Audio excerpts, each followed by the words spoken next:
quand on dit Dalash Hall of Fame and Hip Hop Award, c'est deux soirées de récompense en un. Vous êtes désormais le seul festival quasiment dans la sous-région hip-hop. Pourquoi ne pas faire aimer le rap aux gens qui aiment la musique mainstream? Aujourd'hui, quand tu fais de la musique rap et tu vises un public mainstream, tu auras beaucoup de frustration. Un artiste comme Tiaf, par exemple, c'est un artiste qui est très politique. L'initiative du festival, c'est parti de deux frustrations. Le rappeur est celui-là qui n'a pas peur d'affronter. Aller sur des terrains politiques, ça va être un peu chaud. On a été beaucoup inspiré par ces groupes-là, notamment Sapata Boys, H2O. Cotonou Boy Show. Ladies and gentlemen, préparez-vous pour une conversation pleine de passion, d'amour pour la culture hip-hop made in 229. Aujourd'hui, nous avons l'honneur de parler d'un événement majeur qui marque la scène hip-hop béninoise depuis 2018, un festival 100% 229, le Dalash Festival, véritable vitrine de la culture urbaine et du rap au Bénin. Ce festival international ne se contente pas seulement de célébrer le hip-hop à travers des concerts et des performances hors du commun, mais il offre également une plateforme d'échange, d'apprentissage pour les artistes béninois et internationaux. Cette année, une grande initiative est venue couronner cette édition, la sortie de la compilation de l'ancienne à la nouvelle, volume 1. C'est un hommage vibrant aux pionniers du rap béninois et un pont tendu vers la nouvelle génération. Un projet inédit, le premier de la sorte depuis 15 ans, qui rassemble des talents émergents et des légendes du mouvement. Pour en parler, nous avons le plaisir de recevoir Auré Kama, l'un des promoteurs du festival, ainsi que Zaré et Pat Blaze, deux artistes qui ont participé à cette compilation qui est désormais historique. Ensemble, nous allons plonger dans l'histoire du festival, parler de hip-hop, parler de rap, et vous savez que c'est une chose que j'aime beaucoup, donc ça va être chaud. Bonjour Auré. Alors, bonjour ma man, Nasty.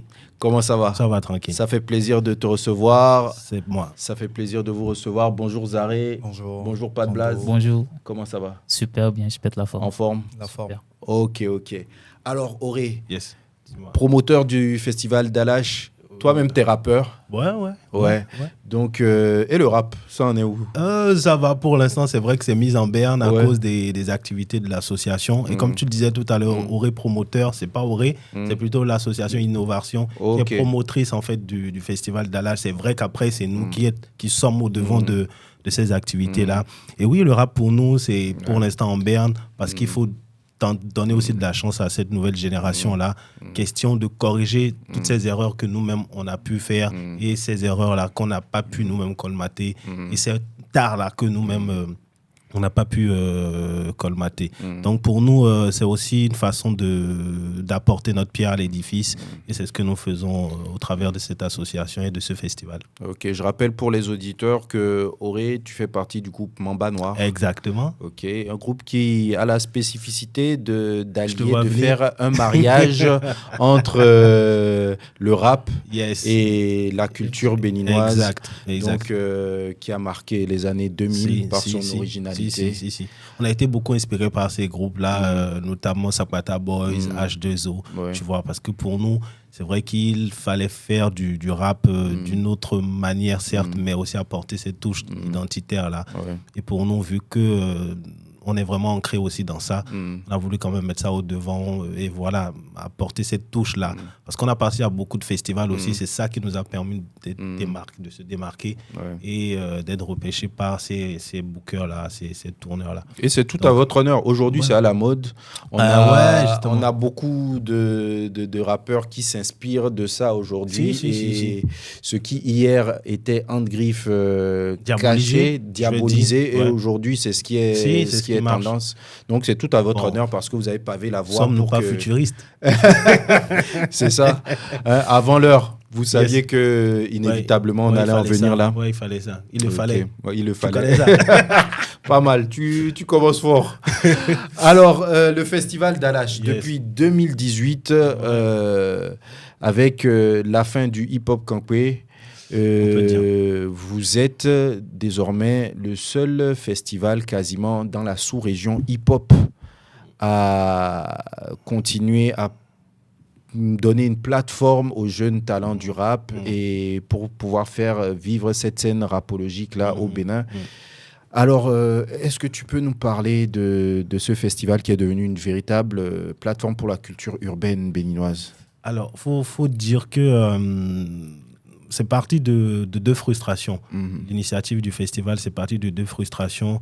La première était que les gros concerts rap, hip-hop, et qui s'organisaient, même culture urbaine, en fait, les scènes urbaines qui se faisaient, ne donnaient pas de la place véritablement à ces jeunes-là, ces jeunes talents de cette génération-là qui s'essayaient. Tu vois, c'est vrai qu'il y avait une première partie pour ces jeunes-là, mais ce n'est pas de qualité, tu vois. Et c'est juste, on vous met dessus, vous passez, et puis exact. On ne taille pas d'importance à ces artistes, à ces jeunes-là. On s'est dit, mais écoute, il faut une plateforme d'expression pour ces jeunes, qu'ils soient mis, tu vois, au devant des choses, et que voilà. Donc, c'est parti déjà de cette frustration. La deuxième, c'est la fin du HKH, parce que pour nous, le festival Hip Hop Campé était un festival, même si c'était un festival à polémique, tu vois, était un festival qui rassemblait. Même si on restait de loin et puis on tapait du poing sur la table par rapport à certaines choses, on attendait tout ça, tu vois.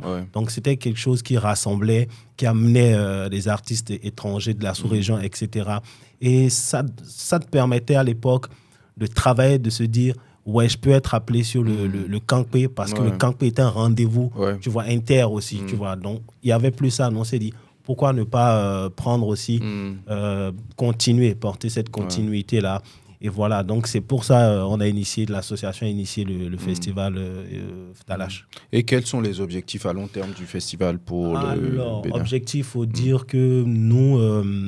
c'est justement permettre à ce que ce soit une plateforme sous-régionale où on peut inviter des artistes du Togo, de la Côte d'Ivoire, du Nigeria, etc., mais qui restent hip-hop, tu vois, mais au Bénin. Une plateforme hip-hop, des cultures urbaines hip-hop au Bénin, mais qui ramène beaucoup d'autres artistes, à l'instar du FEMUA, par exemple, tu vois un peu le délire. Donc pour nous, c'est l'objectif aussi, qu'on ait au Bénin une plateforme des cultures urbaines hip-hop, qui vraiment a cette renommée là, quoi.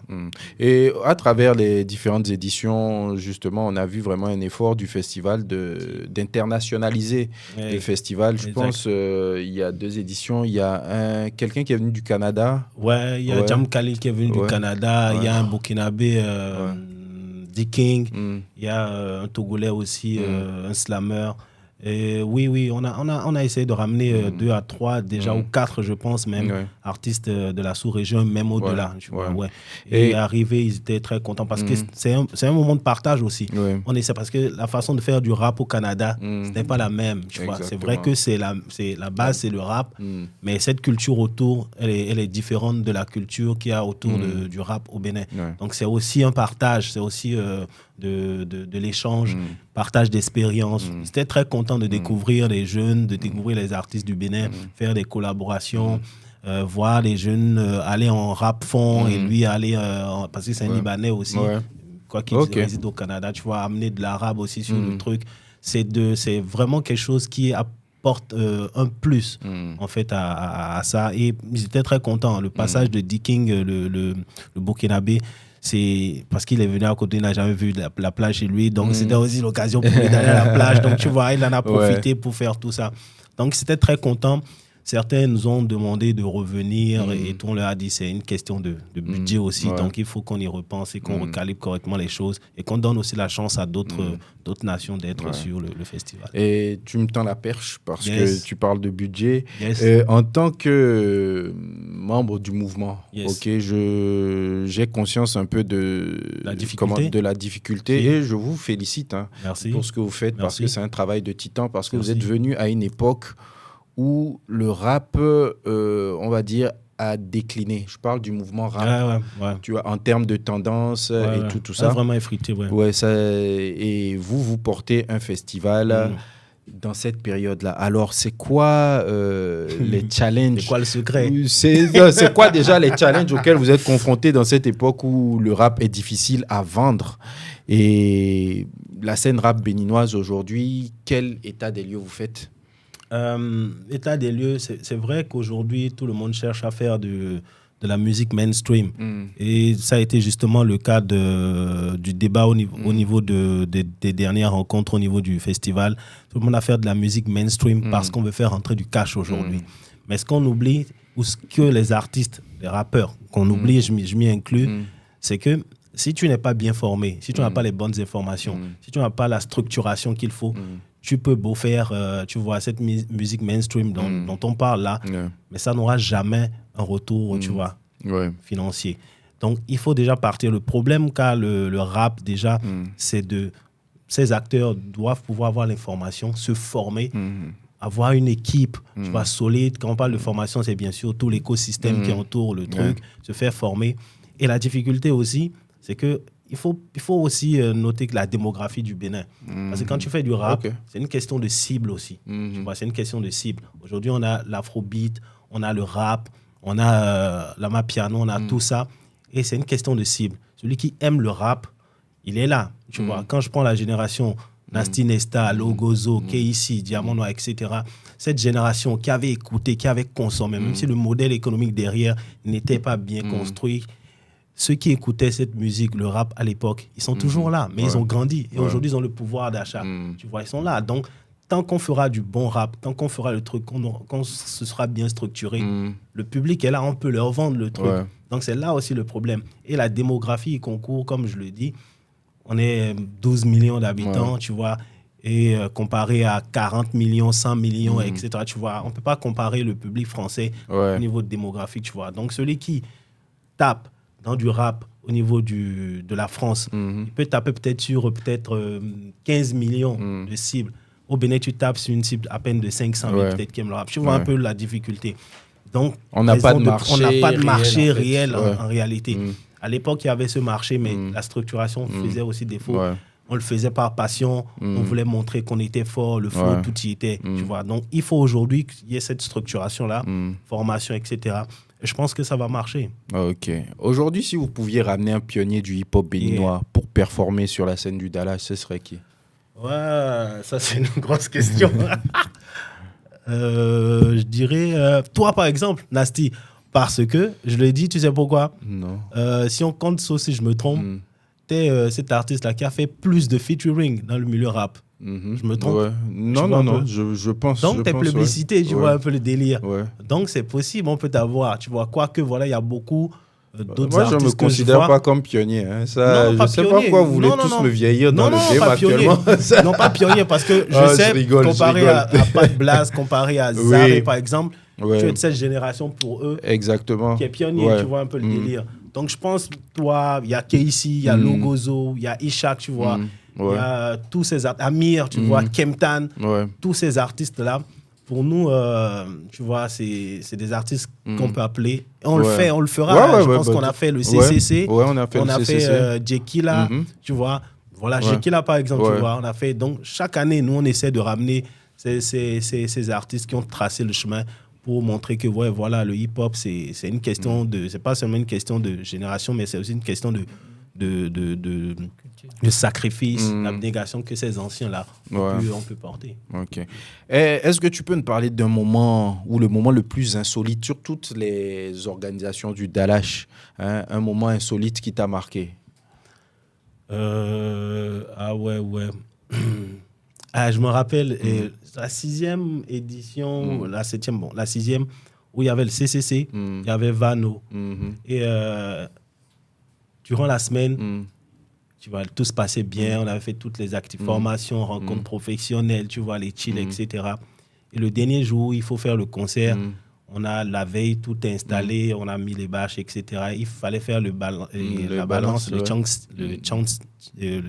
check sound le lendemain, 11h.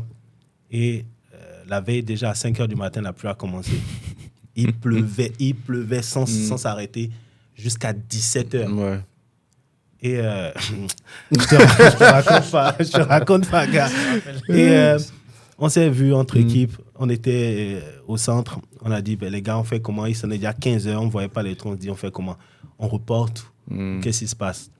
Le gars dit, attendons de voir, etc.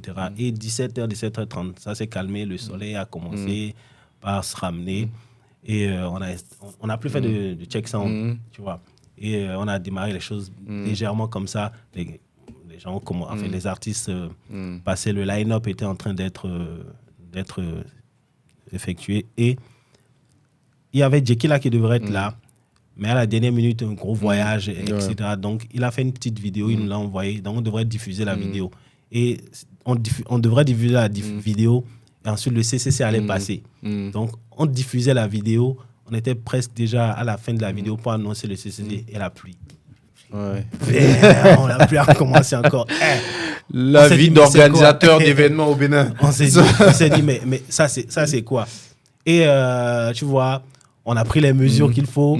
Et à peine 2 minutes, 3 minutes, on a stoppé ça. On a appelé CCC, c'est monté sur scène. C'était un autre niveau. Tu vois, je me rappelle comme si c'était samedi passé. C'était fou le show. Et tout ça, le monde était euphorique. Même nous, c'était une de nos meilleures scènes ever. En termes d'énergie, en termes de communication avec le public. Je pense que ça faisait longtemps qu'on n'avait pas fait de scène. Et je pense que même les années avant, toutes les scènes qu'on avait faites, c'était les scènes des grands shows, MTL, tout ça. On n'avait plus vraiment fait de scène hip-hop avec un public hip-hop. Non, franchement, ça nous a donné de l'énergie. On est descendu de là. C'était magnifique. C'était fou. Après, Vano est venu. C'était le show. C'était fou. Donc, pour moi, ça m'a vraiment marqué. Ça m'a vraiment marqué, Ok. Alors, le Dallas Hall of Fame Hip Hop Award célèbre les artistes depuis... Enfin, tous les artistes hip-hop. Pourquoi est-ce important pour vous d'archiver, de célébrer cet héritage dans le hip-hop béninois? Alors, faut dire que, comme je le disais tout à l'heure, il y a eu des gens qui ont tracé le chemin, tu vois, notamment H2O, Ishak, Hardies, les Zapata Boys, Eric Harlem, tu vois. Tous ces artistes, à l'époque, qui débutaient le hip-hop, c'était pas chose facile, tu vois. Un cachet de 50 000, pour eux, à l'époque, c'était comme des millions. 100 000, c'était comme des millions. Mais aujourd'hui, tu les vois, tu vois la génération actuelle partir sur des cachets de 1 million. Tu vois, c'est pas comparable. Tu vois. Mon premier cachet, c'était 15 000. Je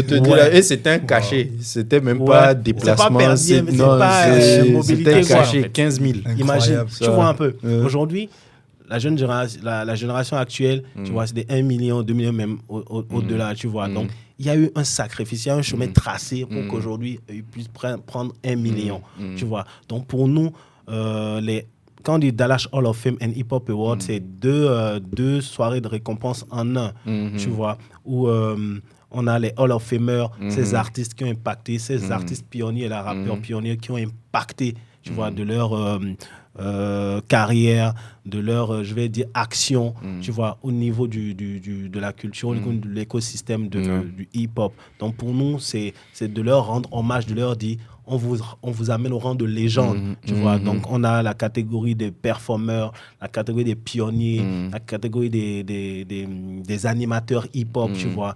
Et voilà, le comité, tu vois, il y a un travail qui se fait autour. Et voilà, on les amène au rang de, tu vois, Hall of Famer. Après, il y a le Hip Hop Award qui célèbre, qui récompense les artistes actuels de tout le travail qu'ils font, etc. Donc, pour nous, c'est quand même reconnaître toujours la place des précurseurs. C'est très important parce que c'est à l'ancienne corde qu'on tisse la nouvelle. Tu vois. Nous, on sait faire la part des choses. Donc, c'est pour cette raison, cette soirée a été initiée ou instituée pour quand même que toutes les générations puissent se sentir impliquées. Bah c'est très louable de votre part. On ne le fait pas sans tous les acteurs, tu vois, sans vous. Et c'est lui de remercier fortement le CCC, toi, Amir, etc., pour tout le soutien derrière, tu vois. On a fait appel à beaucoup d'autres, mais on ne les a pas vus derrière, tu vois. Donc, pour nous, je profite pour vous dire merci, toute l'équipe. C'est notre devoir. Oui. Merci beaucoup à vous.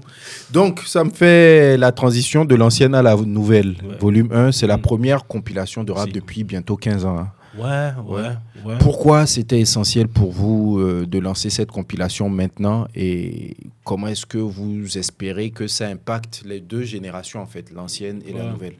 Ouais, faut dire que déjà, dans l'univers, tu vois, des cultures urbaines hip-hop, notamment rap au Bénin, il y a longtemps qu'on a vu sortir des compilations, etc. À l'époque, on avait le War 1, War 2, We Love Cotonou, We Never Die. Tu vois, il y avait cette compilation qui rassemblait les artistes de plusieurs labels ou des artistes indépendants. On n'en a plus vu. Tu vois, donc, du moment où nous, on est avant-gardiste des choses, on s'est dit, ramenons encore une compile. Mais comment la ramener? C'est d'aller puiser à la source de ces pionniers, de ces précurseurs-là, de ramener les chansons, ces classiques-là, il faut le dire, c'est pas n'importe quelle chanson, des classiques qu'on revisite, tu vois. On prend les jeunes de cette génération-là qui vont repartir sur ces chants, ces classiques-là, mais d'une autre manière. Aujourd'hui, à l'époque, on n'avait pas de la drill, tu vois. Aujourd'hui, on a la drill, on a la trap, etc.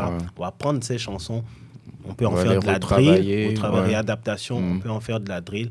On garde toujours le même message.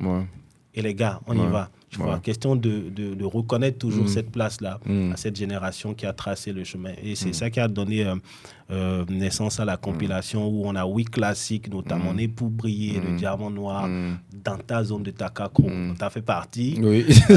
Bodovi, Sakwata Boys, Réfugiés de RDS, Jeki la Parfaite Rébellion, Agolo de Projet Classe, Ma vie de Keisi. Tu vois, tout ça ensemble revisité. Tu vois, quand tu écoutes, tu sens que ça c'est du Keisi, ça c'est et puis c'est une nouvelle sauce, tu vois. Et voilà, et l'impact qu'on recherche derrière, c'est que toujours en fait c'est un branchement de ces deux générations et que les jeunes artistes aujourd'hui, parce que certains ne connaissaient pas Takakro, dans ta zone de Takakro. Donc c'était pour eux un exercice d'aller écouter de travailler le flow. Et en interprétant ou en écoutant, ça forge aussi ton style. Tu vois. Donc l'objectif pour nous, c'était aussi ça. Et de toujours tendre la perche à cette reconnaissance-là à l'ancienne génération. Ok, merci Auré. C'est moi. Tu n'es pas venu seul, tu es venu avec... Non, avec mes soldats. Avec tes soldats. Ouais, prêts à... De la nouvelle génération. De la nouvelle génération. Zaré et Pat Blaze. Yes. Salut les gars. Salut Vando. Comment ça va? Super. Chez vous? Ça va? La forme. Ok, je vais laisser chacun d'entre vous se présenter. Ok. Ouais. Moi, c'est le Marafaka Marabitis Noé José. Ekboto. Zaré, artiste, rappeur et chanteur. Ok, moi, c'est pas de Blaze. Je suis artiste rappeur béninois. Okay. Voilà. Pourquoi ce Blaze, pas de Blaze? Déjà, ce Blaze, je ne l'ai pas choisi moi-même. Ok. Ouais, c'est mes proches qui me l'ont choisi. Parce que de base, j'étais déjà en terminale. J'ai commencé à rapper depuis la terminale. Okay. Et quand on faisait les sessions freestyle et tout, j'avais pas de Blaze. Je me présente James, Thierry et tout. Tranquille, mais on dit, toi, c'est quoi ton Blaze? J'ai pas de Blaze. À chaque fois, je répétais la même chose. On dit, bon, pas de Blaze. Pas de Blaze, ok. On te garde ça. Du coup, j'ai vu que c'était un peu original, donc j'ai gardé ça. Bah, voilà. Carrément. Ouais, pas de Blaze. Pas de Blaze, c'est ça. Alors, pas de Blaze. De l'ancienne à la nouvelle met en lumière les transitions entre les générations de rappeurs. Selon toi, quelle est la plus grande différence entre le rap d'aujourd'hui et le rap des années, disons, je vais dire des années 2000 et même avant, si tu as écouté, des années 90? Oui, je dirais... Autrefois, j'écoutais pas trop le rap à la base parce que moi, personnellement, mon daron, il est musicien.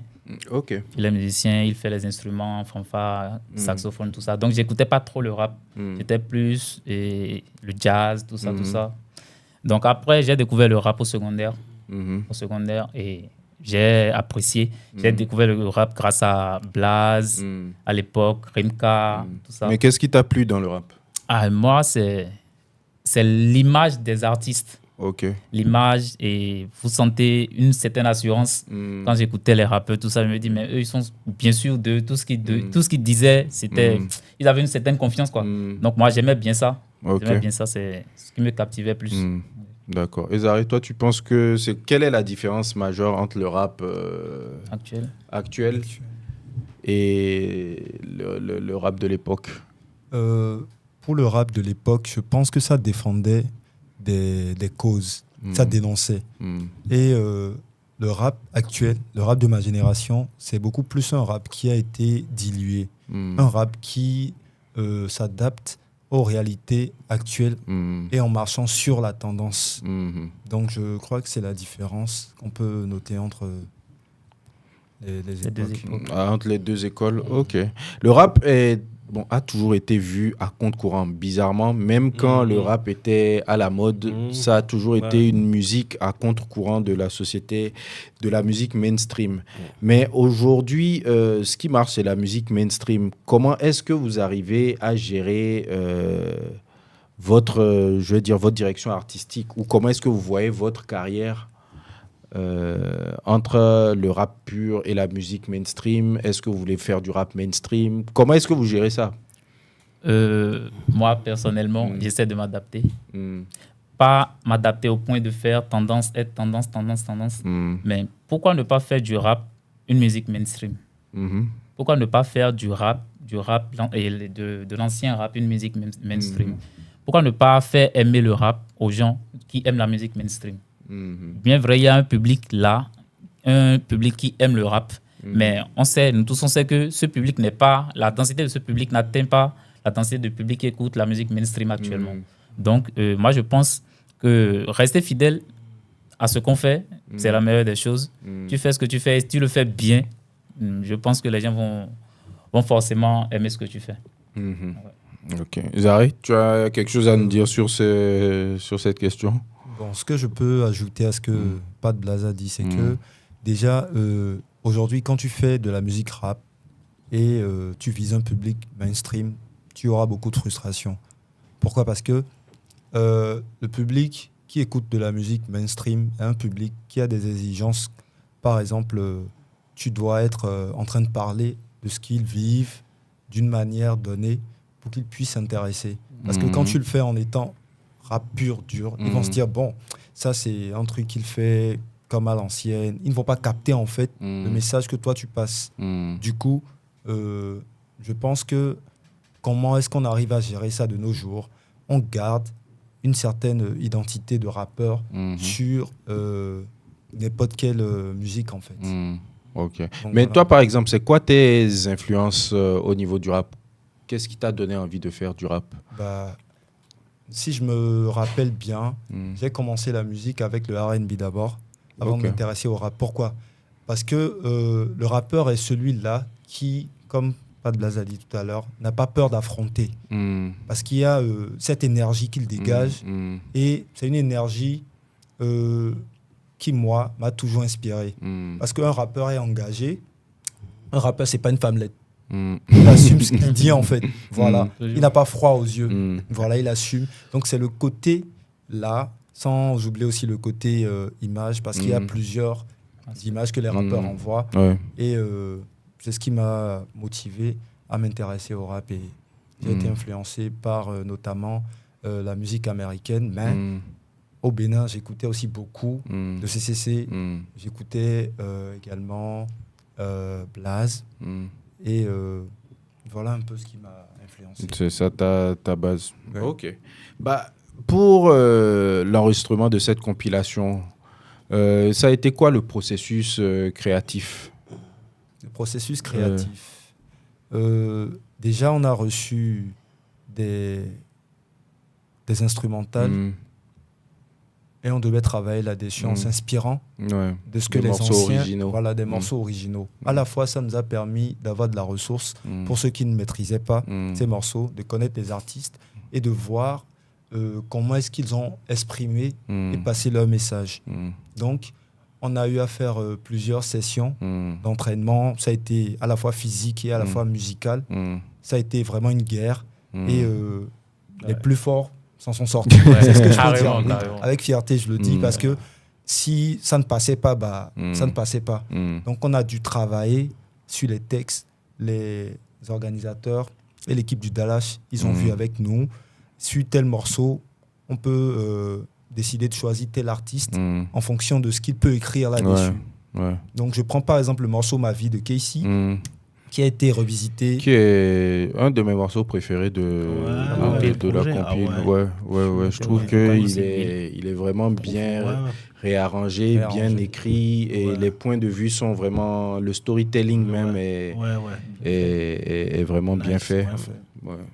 Ça, par exemple, l'artiste idéal qu'il a fait est Lucide Bill. les organisateurs ont senti que oui, avec sa plume, il pouvait assurer sur ce type de beat.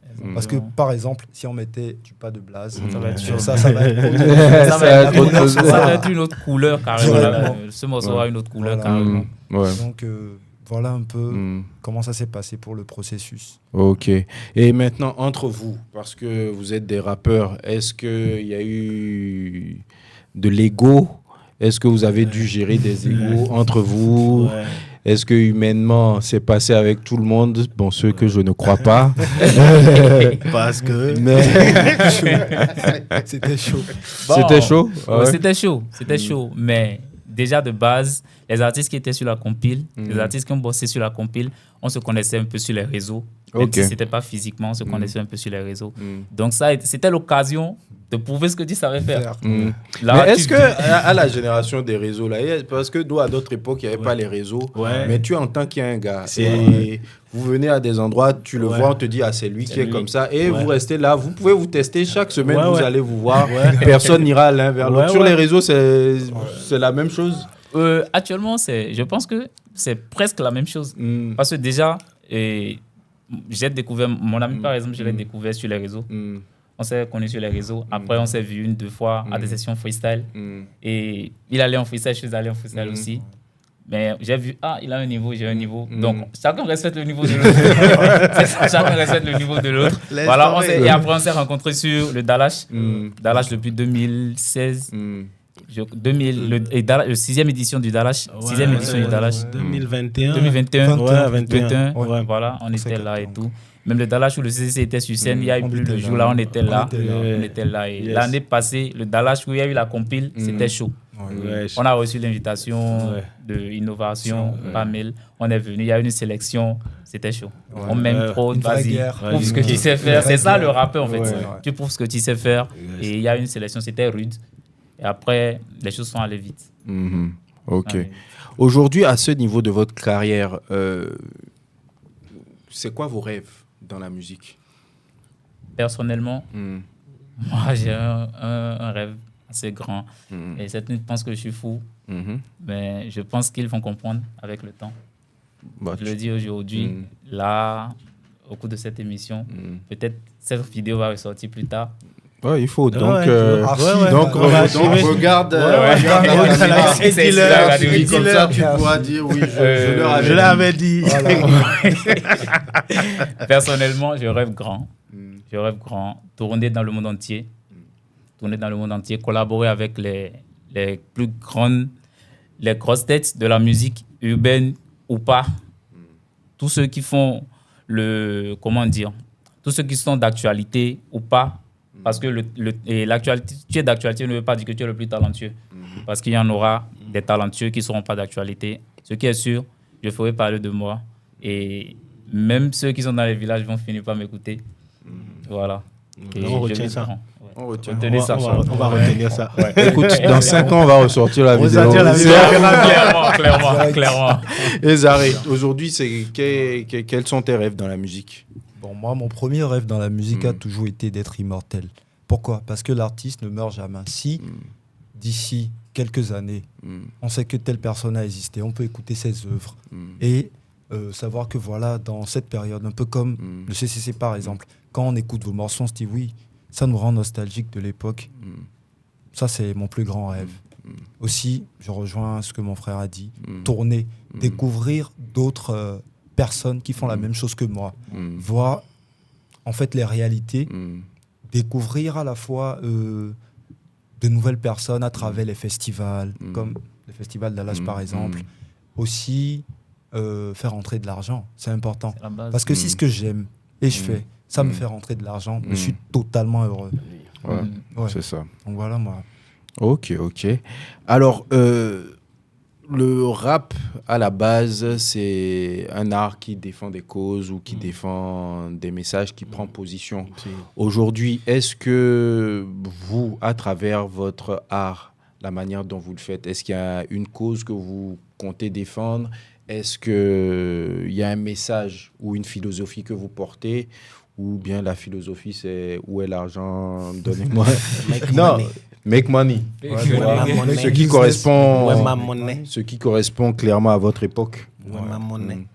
Bon, je pense personnellement, pour dire vrai, moi, ma musique, autrefois, je ne défendais pas de cause. Je rappais, je faisais de l'ego. Je rappais, je kickais, freestyle, rap. Vu que c'était du rap, je faisais juste du rap. Mais j'ai compris que pour te faire un nom, pour avoir une place dans ce milieu, il faut défendre des causes. Forcément, défendre des causes.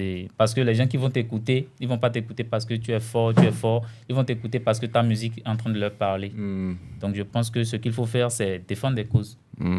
Mais quelle cause, toi, tu défendrais? Personnellement, je pense que je vais défendre des causes sociales. Sociales, parler des faits de la société. Ouais. Mais aller sur les terrains politiques, ça va être un peu chaud. Je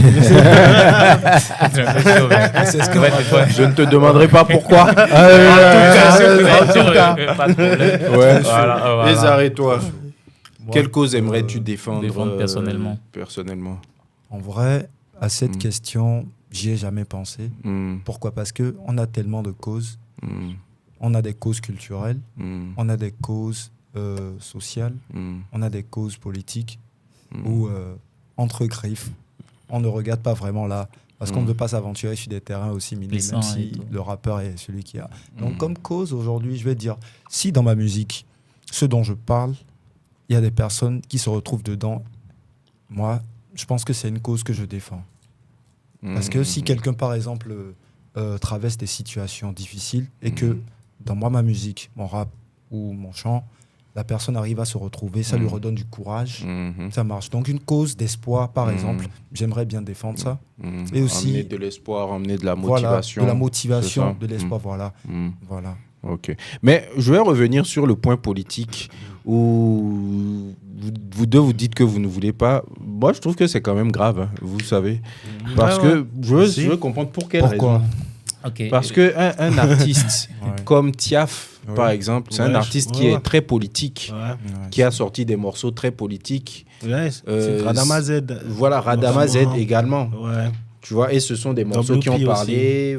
Voilà. Donc, mais pourquoi en fait? Et je pense, moi personnellement, je pense que à cette époque-là, c'était leur époque. et à cette époque, ils ne pouvaient pas avoir peur de parler. Nous sommes à une époque où faire attention à ce qu'on il faut que moi est encore vivante. Et elle compte sur moi, elle compte beaucoup sur moi. Je ne peux pas m'aventurer dans des guerres. Tu vois, c'est rappeur flemmard. C'est pas un rappeur de flemmard. Non, mais non, on rigole. Mais justement, en fait, moi j'insiste sur ça parce que je trouve que quand même, et pourquoi j'ai pris l'exemple de Tiaf, il touche des sujets politiques, mais d'une manière subtile en fait, et marrante, aussi, ironique, où tout le monde, personne ne peut lui en vouloir de dire ce qu'il dit parce que ce sont des vérités. Donc, est-ce que c'est pas la manière de le dire qui joue? Ou bien toi, tu sais que ta manière est trop trash. En fait, tu es trash dans ton approche. Je pense que le type de rappeur que je suis, je ne suis pas le type de rappeur qui utilise la vaseline et tout. Ok.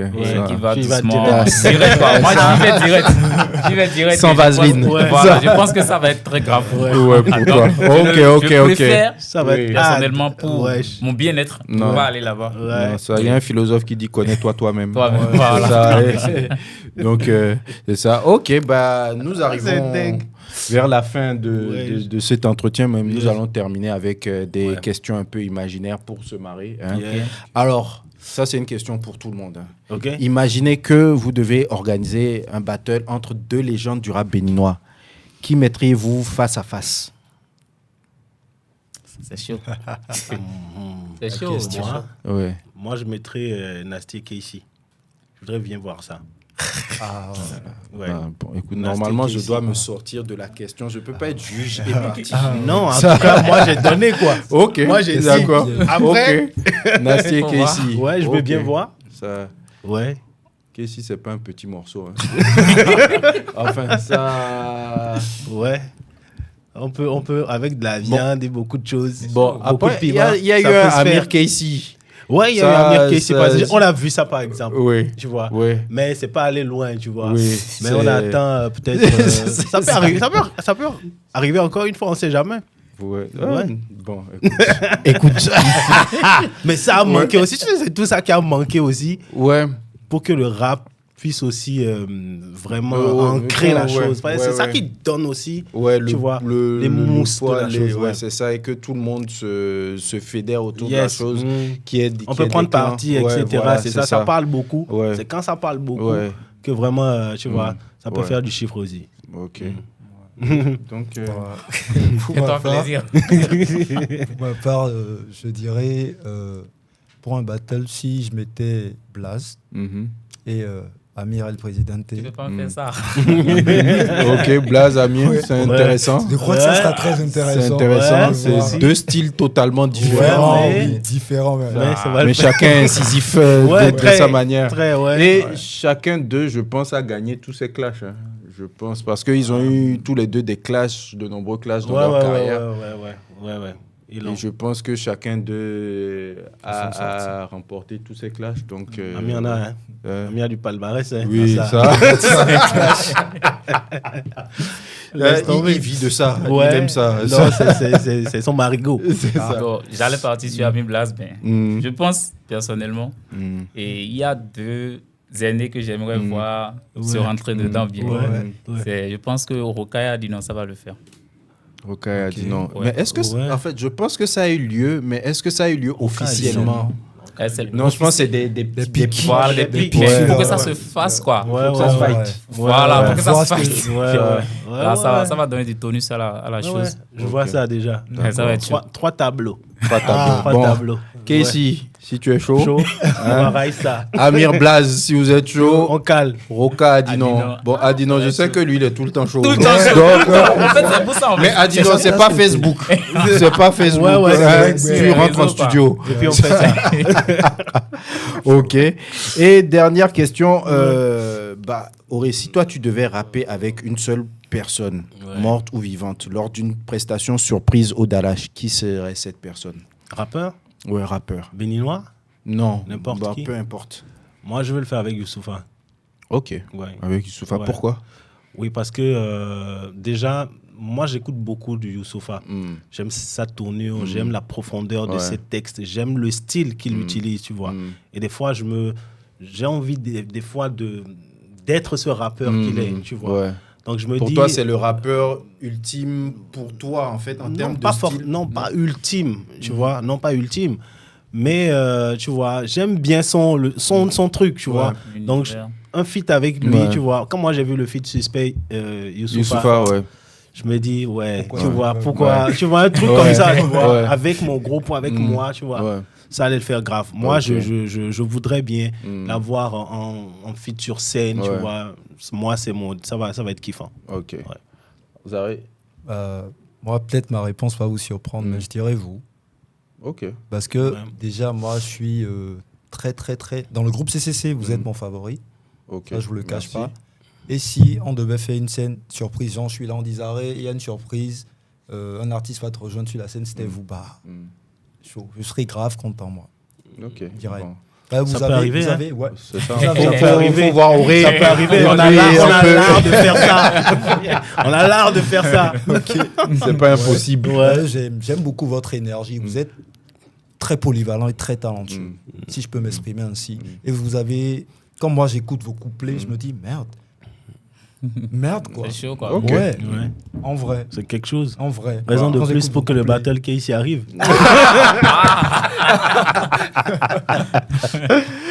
Bon, moi personnellement déjà, vu que j'ai à reprendre avec Zaré et Tulo, on a à reprendre les Poubouillés. Ouais. Je pense que sur scène, si en faisant le morceau, Diamant Noir, s'ils peuvent sur la scène du Dalash, ça va être fort. Ça va me faire grave plaisir. Parce que j'ai connu le son même, j'ai connu le morceau même autrefois, avant le Dalash. Après, c'était un honneur pour moi de reprendre ce morceau. Et si sur scène, s'il me rejoint sur scène, mes gars, moi sur scène, sur ce morceau. La fête. Aïe. Diamant Noir nous manque. Non, ça c'est beaucoup. Ça c'est vrai. Ça, c'est vrai. ça. Je préfère être réaliste, quoi. Ouais, ça, c'est pas faux. En tout cas, toute l'équipe du Dallage, c'était un plaisir d'être avec vous. C'est moi. Et est-ce qu'il y a une question que vous auriez aimé que je vous pose, que je ne vous ai pas posée? Oui, moi, je pense... Comment est-ce que le Dallage finance ses activités? Ça, c'est une question très importante pour moi. Dis-toi que on le finance par magie. Par magie. Ouais, par magie, tu vois. C'est pour dire que aujourd'hui, il n'y a pas vraiment un accompagnement, il n'y a pas vraiment de soutien, à part le soutien moral, tu vois, des gars de l'équipe et la cotisation de l'association. Avec tout le... En tout cas, aujourd'hui, moi, je dis souvent, tant que on ne se serait pas fait intéresser par peut-être un leader qui se dit « j'aime ce que vous faites ». Parce que tout part de là. Si les gens aiment, ils vont accompagner. Peut-être qu'aujourd'hui, ce qu'on fait n'est pas encore apprécié, tu vois. Donc, je me dis, peut-être un jour, ça viendra. Mais pour l'heure, on essaie de faire, tu vois, ce qu'on peut. On bataille grave pour y arriver, tu vois. Ça, et c'est très lourd ce que vous faites. C'est très lourd ce que vous faites. Parce que année après année, aujourd'hui, tenir un festival...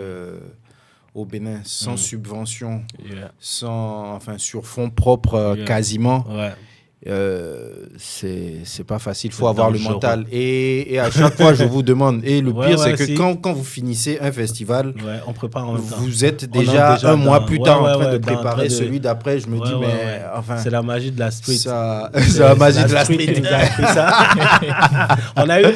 On tient ça du HKH, tu vois, des journées de la jeunesse de Diamant Noir et de tout le CCC et du WOW aussi qui est arrivé. Donc pour nous, c'est des événements, c'est des festivals qui nous ont aussi beaucoup inspirés. Et on tient de ça, on se dit, si ces festivals ne sont pas restés longtemps, à l'exception du HKH qui a pris plus de temps, il faut qu'on ne lâche pas en fait, pour qu'on puisse dire encore à nouveau, les gars du hip-hop ne tiennent pas longtemps. Mais vous savez, moi je pense que le rap va revenir, qu'on est au niveau de la boucle où ça va revenir. Je suis donc je pense que c'est pas le moment de lâcher. Nous, on est assis, on regarde, tu vois, ça va tourner et puis on va s'asseoir.